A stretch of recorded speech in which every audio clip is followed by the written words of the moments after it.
And to close off Friday, we end our day with actually probably the best game of the day. We got at 10:30 TCU, who went 5-7 last year, traveling to Stanford, who went 3-9.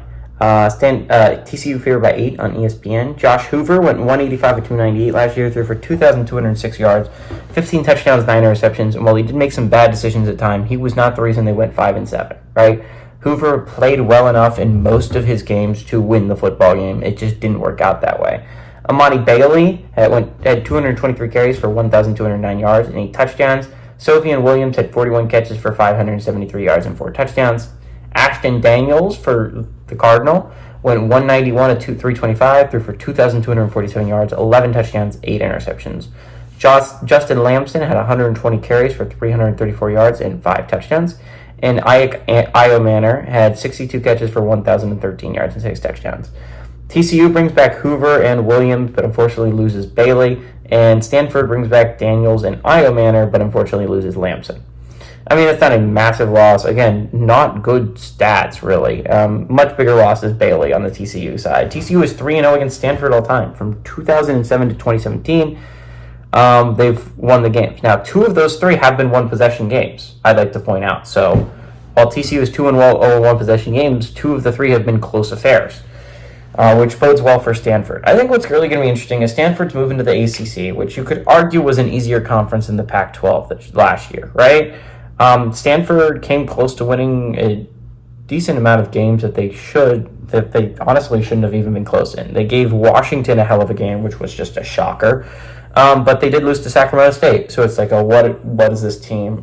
We saw how good Io Manor and Daniels could be as a duo against Colorado that one night. But it's just like, can it be consistent? TCU went 5-7 last year. 2 years ago, they were playing for a national championship. Which year is the anomaly? I think both of them are. I think they're somewhere in the middle. I think they're a 7-8 win team most years. Hoover is a good enough QB. Again, a lot of people are going to be like, blame Hoover.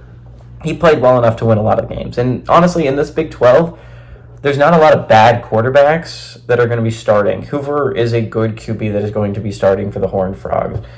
I'm going to be interested to see how TCU does in this new look Big 12. Again, there shouldn't be a team that is leagues better than everyone else. Now that Texas and Oklahoma is gone, it really is as wide open as a Big 4 conference as you're going to get. You could argue ACC is just as wide open with Florida State losing to Georgia Tech, but I think Big 12 is pretty wide open. I think anyone can compete for it. You could make an argument for at least 7-8 teams in the Big 12.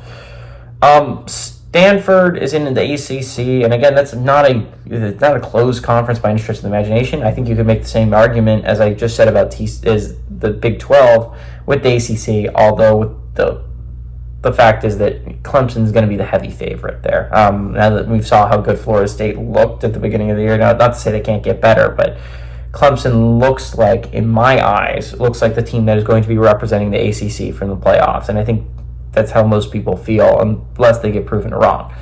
I think Stanford is going to be a team that is at the bottom of the ACC. I hate to say it. It's just like you look at the teams there. There's not a lot of teams that didn't go bowling last year.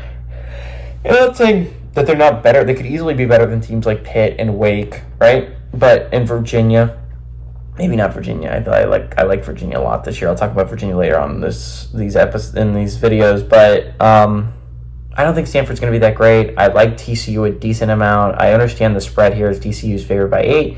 I actually kind of like that. I like TCU. I think they're a better team than Stanford. Give me TCU on the road to win and cover.